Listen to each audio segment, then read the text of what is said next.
రాడు కూడా అసలు క్వాలిటీ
బ్రిడ్జి కట్టారు. 2 సంవత్సరాలు కూడా కాలేదు.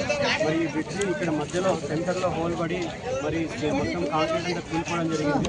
మరి ఈ సమస్యను ఈరోజు మినిస్టర్ గారు ఇక్కడ విజిట్ చేస్తున్నారు కాబట్టి మరి గత ప్రభుత్వంలో టీఆర్ఎస్ ప్రభుత్వంలో కాళేశ్వరం కూడా కూలిపోతుంది. మరి చాలా బ్రిడ్జ్లు కూలిపోతున్నాయి. అలానే ఇక్కడ ఈరోజు మన తాండూరు జరిగిందని చెప్పి వాటి దృష్టికి తీసుకోవడానికి మేము వివరణ ఇద్దామని చెప్పేసి ఇక్కడ శాంతియుతంగా ఉంటే మరి పోలీసులు మా పైన వాళ్ళు బలప్రయోగం చేయడం జరిగింది. ఇది తప్పు. ఎందుకంటే ప్రజా సమస్యలు తెలుసుకోవడానికి మంత్రులు మరి పర్యటన చేస్తారు.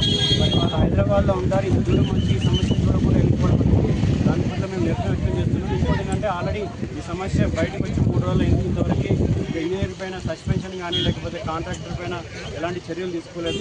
సో మేము డిమాండ్ చేస్తుంది ఏంటంటే టీఆర్ఎస్ ప్రభుత్వం పైన కాంగ్రెస్ ప్రభుత్వం ఎన్నోసార్లు ఆరోపణ చేసి గవర్నమెంట్ వాళ్ళ అవినీతిని బయట పెడతాము, మరి కాళేశ్వరం ప్రాజెక్టును దొంగని బయట పెడతాము, జైలు పంపిస్తాము, మరి వాళ్ళ పేర్లు తీసి మెడలు చేసుకుంటామని చెప్పి ఈరోజు అయితే ముఖ్యమంత్రి గారు మంత్రులు చెప్తున్నారు.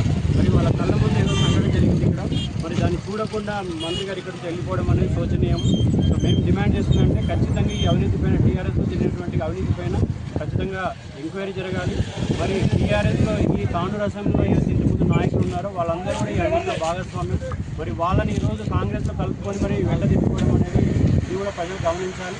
మరి దీనిపైన పూర్తిగా విచారణ జరిగి ఈ బ్రిడ్జ్ మొత్తం వల్ల కొత్తగా నిర్మించాలని చెప్పి మేము డిమాండ్ చేస్తాం. మేము ఆల్రెడీ స్టేట్మెంట్ రెడీ చేస్తాము. కేంద్ర మంత్రి దృష్టికి తీసుకెళ్తాం.